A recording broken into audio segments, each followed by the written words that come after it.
मेरे प्रिय भाई और बहनों, लूकस के सुसमाचार के अध्याय 11 उसके वाक्य 23 में एक बहुत सशक्त वचन है। प्रभु यीशु कहते हैं, जो मेरे साथ नहीं है वो मेरा विरोधी है, और जो मेरे साथ नहीं बटोरता वो बिखेरता है। प्रभु यीशु कहते हैं कि जो मेरे साथ नहीं बटोरता वो बिखेरता है। आज मनुष्य आजादी चाहता है, हर कोई आजादी चाहता है। पत्नी आजादी चाहती है, पति आजादी चाहता है, बच्चे आजादी चाहते हैं। सब किसी के अंदर स्वतंत्रता की चाह बहुत ज्यादा आ गई है। एक दूसरे के अधीन रहना नहीं चाहते हैं। ऐसे में हमें यह भी देखने को मिलता है कि बहुत सारे मनुष्य ईश्वर से भी आजाद रहना चाहते हैं। वे धर्म पर विश्वास नहीं करते हैं, धर्म के अधीन नहीं रहते हैं, वे ईश्वर की बातों में रुचि नहीं लेते हैं, वे ईश्वर से दूर रहना चाहते हैं। वे नहीं चाहते हैं कि ईश्वर उनके जीवन में कुछ करे। मैं कई लोगों से मिला हूं कि वे ईश्वर की सहायता चाहते ही नहीं। जब मैं पूछता हूं क्या प्रार्थना करते हैं तो वे हंसने लगते हैं, मुस्कुराने लगते हैं, क्योंकि वे ईश्वर से मदद चाहते ही नहीं। प्रभु यीशु कहते हैं, जो मेरे साथ नहीं बटोरता है वो बिखेरता है। जो मेरे साथ नहीं बटोरता है वो बिखेरता है। हमें उत्पत्ति ग्रंथ के अध्याय 11 में पढ़ने को मिलता है कि मनुष्य का विकास हुआ तो मनुष्य ने क्या कहा, आओ हम अपने लिए एक शहर बना लें और एक ऐसी मीनार जिसका शिखर स्वर्ग तक पहुंचे। हम अपने लिए नाम कमा लें जिससे हम सारी पृथ्वी पर बिखर न जाएं। जब मनुष्य का विकास हुआ तो मनुष्य ने कहा कि हम एक ऐसा शहर बनाएं और एक ऐसी मीनार जो स्वर्ग तक पहुंच जाएं और अपने लिए नाम कमा लें ताकि हम इस संसार में बिखर न जाएं। लेकिन आगे आप पढ़ेंगे कि ईश्वर ने वो मीनार बनने नहीं दिया। ईश्वर से अलग रहकर एक मीनार और एक शहर बनाना मनुष्य चाह रहा था, लेकिन कर नहीं पाया। मैं इस दुनिया में देखता हूं कि बहुत सारे लोग अपने लिए उसी तरह बाबुल की मीनार की तरह अपने लिए बहुत कुछ बनाने की कोशिश करते हैं, लेकिन चकनाचूर होते हैं। बड़े से बड़े राजा, बहुत बड़े से बड़े बादशाह आज कौन याद करता है? कोई याद नहीं करता है। वे बहुत कुछ बनाने का प्रयास किए लेकिन बना नहीं। लोग मीनार बना नहीं पाए। इस संसार में बहुत सारे लोग इस तरह के मीनार बनाने का प्रयास करते हैं, लेकिन वे अपने जीवन में विफल होते हैं। मत्ती के सुसमाचार के अध्याय 7 में एक बहुत सुंदर दृष्टांत प्रभु यीशु सुनाते हैं। उसके वाक्य 24 से 27 तक प्रभु यीशु कहते हैं, जो मेरे इन बातों को सुनता है और उसका पालन करता है वह उस बुद्धिमान व्यक्ति की तरह है जिसने अपना मकान चट्टान पर बनवाया। वर्षा हुई, नदियों में बाढ़ आई, आंधी चली, उस मकान से टकराई, लेकिन वो मकान नहीं गिरा। लेकिन जो मेरी इन बातों को सुनता है और उसका पालन नहीं करता है वह उस मूर्ख व्यक्ति की तरह है जिसने अपने मकान को बालू पर बनवाया। वर्षा हुई, नदियों में बाढ़ आई, आंधी चली और उससे टकराई और वो मकान गिरकर धराशायी हो गया। प्रभु यीशु उस व्यक्ति को बुद्धिमान कहते हैं जो ईश्वर पर निर्भर रहता है और ईश्वर के वचन के अनुसार अपना जीवन चलाता है। प्रभु से बुद्धिमान कहते हैं क्योंकि उसका जीवन स्थिर है, स्थायी है। उसका बनाया हुआ सब कुछ स्थिर है, स्थायी है। हमें उत्पत्ति ग्रंथ में पढ़ने को मिलता है, ईश्वर ने आदम और हेवा को अपना प्रतिरूप बनाया। अपने प्रतिरूप बनाया और अदन बगान में रखा और अदन बगान के उनको मालिक बनाया। लेकिन शैतान ने उनको बहका दिया, सर्प ने उनको बहका दिया, शैतान ने उनको बहका दिया और शैतान ने कहा कि जो फल प्रभु ने मना किया है खाने के लिए, उसको खाने से तुम ईश्वर के बराबर हो जाओगे, ईश्वर के सदृश हो जाओगे। आदम और एवा ने सोचा कि हम ईश्वर के बराबर हो जाएंगे, हम ईश्वर के सदृश हो जाएंगे, और उन्होंने उस फल को खाया और हम जानते हैं उसका नतीजा क्या है। बहुत सुंदर कहानी है। आदम और हेवा को अर्धनग्न अवस्था में अदन बगान से बाहर किया जाता है। ईश्वर से अलग रहकर हम जो कुछ करने का प्रयास करते हैं वह तुच्छ और नाकुच्छ प्रमाणित किया जाएगा। हमें लूकस की सुसमाचार के अध्याय 8 उसके वाक्य 22 में पढ़ने को मिलता है। प्रभु यीशु नाव में बैठ गए और अपने शिष्यों से कहा, चलो हम झील के उस पार चले, चलो हम झील के उस पार चले। बहुत सुंदर वचन है। प्रभु कहते हैं कि चलो हम झील के उस पार चले। प्रभु ने नहीं कहा कि मैं तुमको झील के उस पार चलने चलूंगा, या प्रभु ने यह नहीं कहा कि मुझे झील के उस पार ले चलो। प्रभु ने कहा कि हम झील के उस पार चलें। वास्तव में इस संसार में हमारा जीवन ईश्वर के साथ एक यात्रा है। यीशु ने कहा कि चलो हम झील को उस पार चलें, तुम और हम मिलकर चलें। अगर तुम और हम मिलकर चलेंगे तो तुम्हारी जिंदगी सफल होगी और बहुत सुखमय होगी। ये जीवन ईश्वर के साथ एक सुंदर यात्रा बननी चाहिए, लेकिन कितना नारकी और कटु बनता जा रहा है ईश्वर से अलग होकर। प्रभु ने कहा चलो हम झील के उस पार चलें। अगर हम ईश्वर के साथ चलेंगे तो हम भी गा सकेंगे, जिंदगी एक सफर है सुहाना। हमारी जिंदगी भी एक सुंदर सफर बन जाएगी। उत्पत्ति ग्रंथ के अध्याय 2 उसके वाक्य 7 में हम पढ़ते हैं, ईश्वर ने आदम की पुतली बनाई, मिट्टी से आदम को गढ़ा और उसके नथनों में प्राणवायु फूका और वो सजीव तत्व बन गया।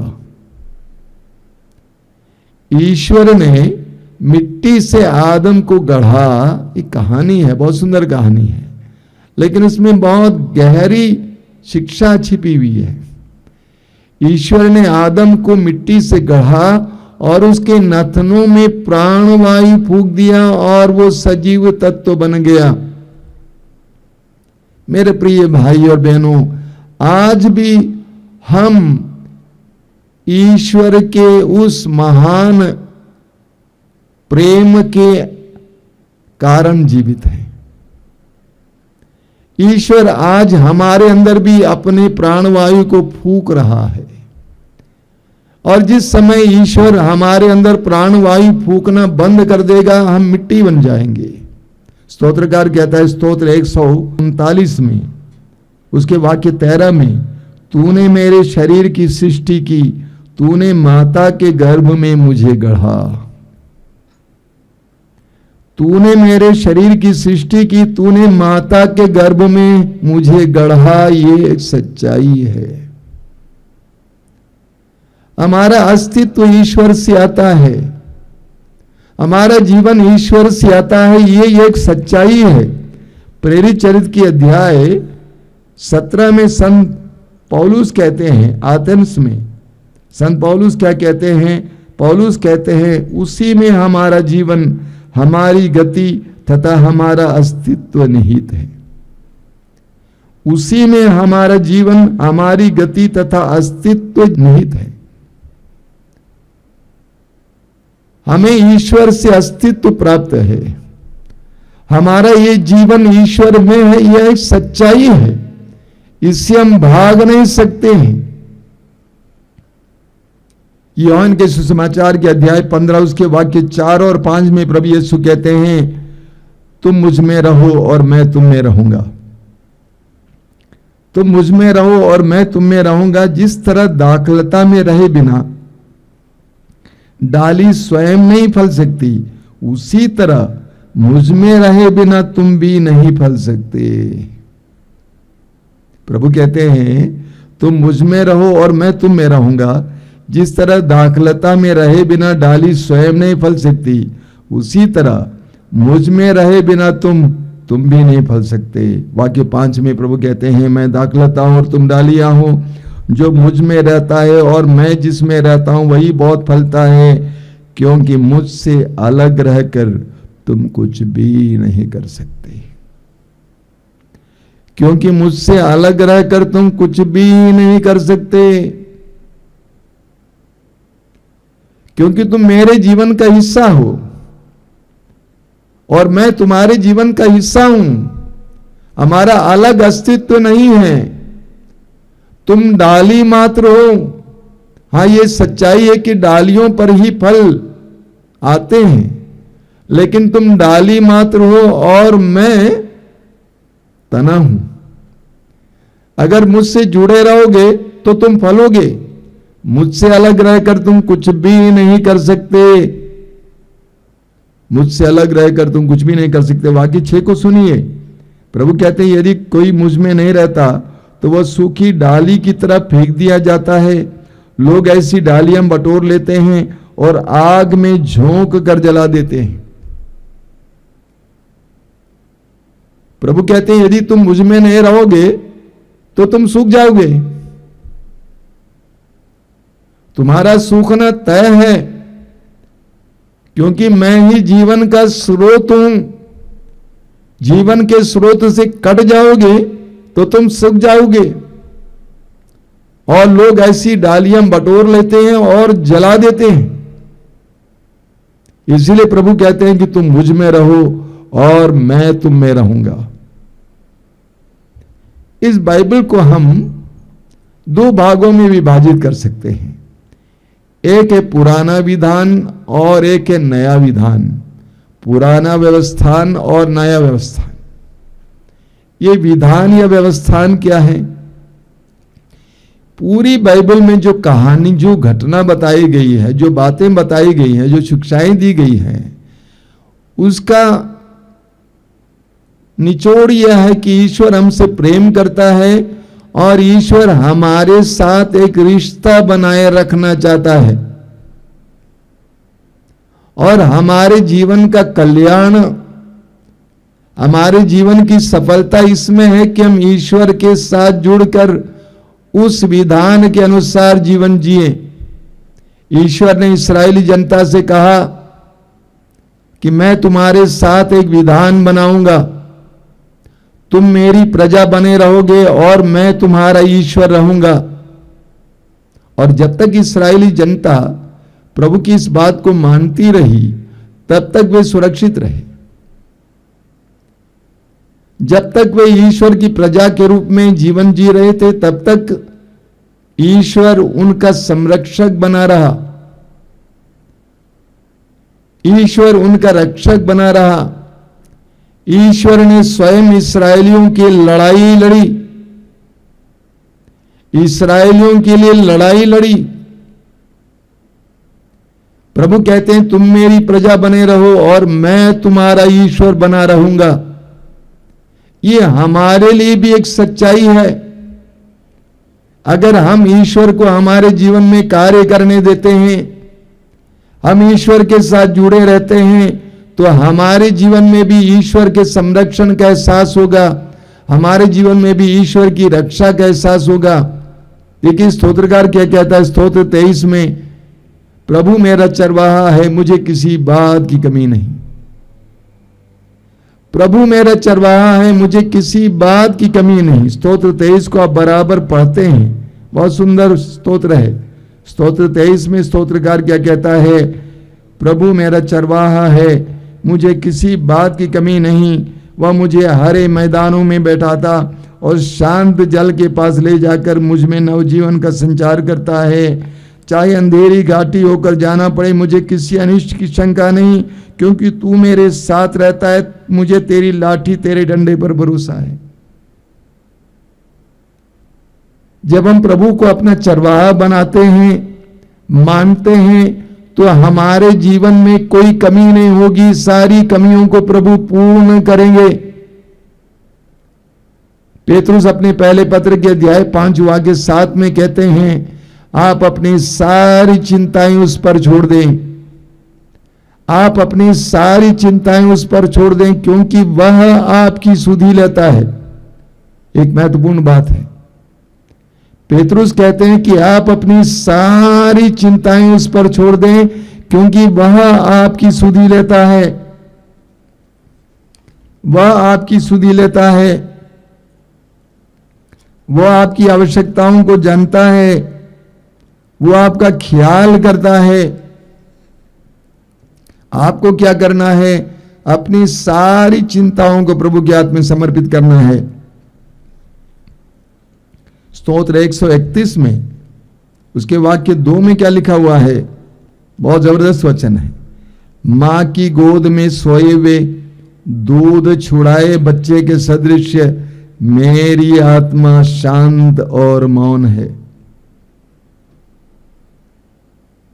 स्तोत्रकार कहता है, मैं प्रभु पर इतना भरोसा रखता हूं, मैं प्रभु के साथ जुड़ा हूं, मेरा जीवन प्रभु के साथ जुड़ा हुआ है, इसीलिए मां की गोद में सोए हुए दूध छुड़ाए बच्चे के सदृश मेरी आत्मा शांत और मौन है।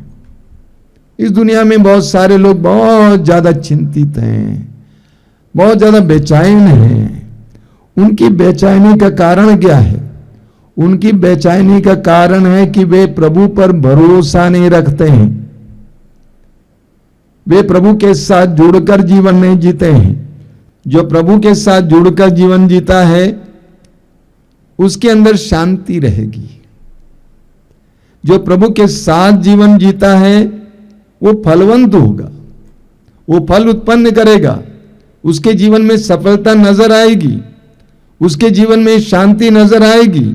लेकिन जो प्रभु के साथ जुड़ा हुआ नहीं है, वो बहुत ज्यादा बेचैन रहेगा और शांत रहेगा। देखिए स्तोत्रकार क्या कहता है? स्तोत्रकार कहता है स्तोत्र 118 में उसके वाक्य 6 से 9 तक, प्रभु मेरे साथ है, मुझे कोई भय नहीं। प्रभु मेरे साथ है, मुझे कोई भय नहीं। मनुष्य मेरा क्या कर सकते हैं? प्रभु मेरे साथ है, वो मेरी सहायता करता है। मैं अपने शत्रुओं का डट कर सामना करता हूं। मनुष्यों पर भरोसा रखने की अपेक्षा प्रभु की शरण जाना अच्छा है। स्तोत्रकार कहता है, मनुष्यों पर भरोसा रखने की अपेक्षा प्रभु की शरण जाना अच्छा है। आगे, शासकों पर भरोसा रखने की अपेक्षा प्रभु की शरण जाना अच्छा है। स्तोत्रकार अपने में बहुत शांति का एहसास करता है, क्योंकि वो अपने जीवन को प्रभु पर बना रहा है। कहा जाता है कि स्तोत्र राजा दाऊद के द्वारा लिखा गया है। राजा दाऊद ईश्वर पर भरोसा रखता है। राजा दाऊद इस्राएल का वो राजा था जो यशस्वी था और 40 साल तक शासन किया। जहां भी जाता था उसको विजय मिलती थी। वही राजा कहता है कि शासकों पर भरोसा रखने की अपेक्षा ईश्वर की शरण जाना अच्छा है। शासकों पर भरोसा रखने की अपेक्षा ईश्वर की शरण जाना अच्छा है। कई लोग अपने टैलेंट्स पे, अपनी प्रतिभाओं पर निर्भर रहते हैं। कई लोग अपनी बुद्धि पर निर्भर रहते हैं।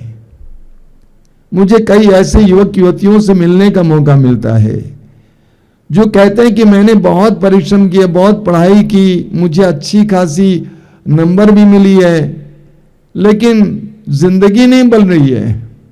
मैंने कहा प्रभु के साथ जुड़ जाओ। एक बात की कमी है, वो है कृपा।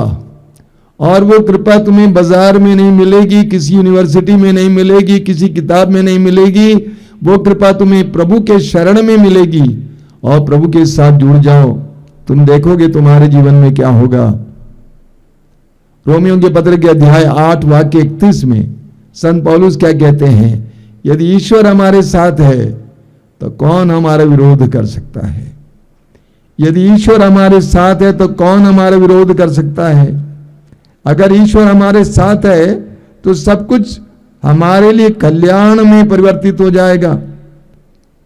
यदि ईश्वर हमारे साथ है तो कौन हमारा विरोध कर सकता है।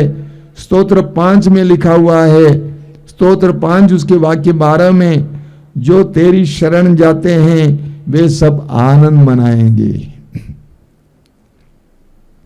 जो तेरी शरण जाते हैं वे सब आनंद मनाएंगे। तू उनकी रक्षा करेगा, वे सदा हर्षित रहेंगे। जो तेरे नाम के प्रेमी है वे आनंद के गीत गाएंगे। बहुत सुंदर है, क्या लिखा हुआ है, जो तेरी शरण जाते हैं वे सब आनंद मनाएंगे। तू उनकी रक्षा करेगा, वे सदा हर्षित रहेंगे। जो तेरे नाम के प्रेमी है वे आनंद के गीत गाएंगे। प्रभु यीशु ने कहा, जो मेरे साथ नहीं बटोरता है वो बिखेरता है, लेकिन जो यीशु के साथ बटोरता है वो बिखेरता नहीं है। उसका जो भी बटोरा हुआ वो बढ़ता जाता है, उसके अंदर आनंद होगा। एक सच्चे विश्वासी, एक सच्चे मसीही की पहचान यह है आनंद। वो आनंदित रहता है हर परिस्थिति में। वो जानता है कि मेरा प्रभु मेरे साथ है, प्रभु मेरे चरवाहा है, मुझे किसी बात की कमी नहीं, कोई कमी नहीं होगी। मेरे प्रिय भाई और बहनों, प्रभु के साथ जुड़कर एक जीवन जीना सीखिए। जब आप प्रभु के साथ जुड़कर जीवन जिएंगे तो आपका जीवन एक सुंदर सफर बनेगी। प्रभु के साथ जुड़कर जीना सीखिए। मैं अक्सर लोगों से बोला करता हूं, प्रभु को अपने जीवन में कार्य करने के लिए स्थान दीजिए, समय दीजिए। Give space to God to act in your life. ईश्वर से अलग रहकर अपनी दुनिया बसाने के लिए प्रयास मत करो। बाबुल का मीनार याद करना, ईश्वर से अलग रहकर अपने सपनों में अपनी दुनिया बनाने का प्रयास मत करो, बल्कि ईश्वर से जुड़ जाइए, क्योंकि वो आपके जीवन का स्रोत है। क्योंकि वो जीवन का स्रोत है। जब आप ईश्वर से जुड़ जाएंगे आपके जीवन में कृपाएं देखने को मिलेंगी। अंग्रेजी में एक बहुत सुंदर गीत है, great things happen when God mixes with man. यानी जब मनुष्य ईश्वर को अपने जीवन में जोड़ने देता है तो उसके जीवन में महान कार्य होते हैं। Great things happen when God mixes with man. मनुष्य के जीवन में ईश्वर को स्थान दिया जाता है तो उसके जीवन में बड़े बड़े चिन्ह और चमत्कार देखने को मिलेंगे।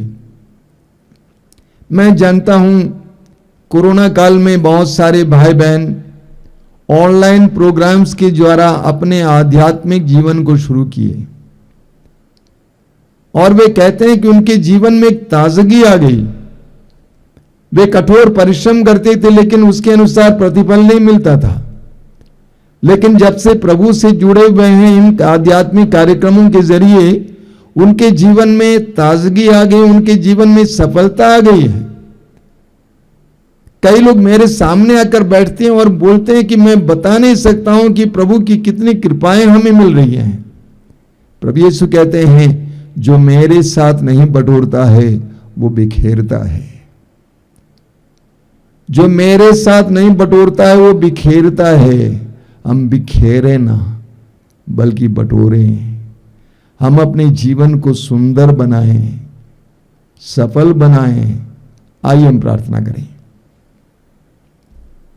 प्रभु यीशु धन्यवाद देते हैं इन पलों के लिए, जीवन के दान के लिए धन्यवाद देते हैं। तू चाहता है कि हम तेरे साथ जुड़कर अपनी जिंदगी को सफल बनाएं। तू चाहता है कि हम तेरे साथ जुड़कर बहुत फल उत्पन्न करें। तू हमारी भलाई चाहता है, तू हमारा कल्याण चाहता है, लेकिन हम स्वतंत्रता चाहते हैं।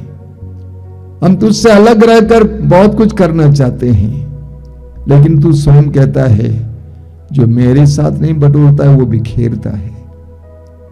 प्रभु हमें तेरे अधीन होने के लिए कृपा दीजिए, तेरे साथ जुड़कर जीवन जीने के लिए कृपा दीजिए, तेरे साथ यात्रा करने के लिए जीवन जीने के लिए कृपा दीजिए। धन्यवाद यीशु, धन्यवाद।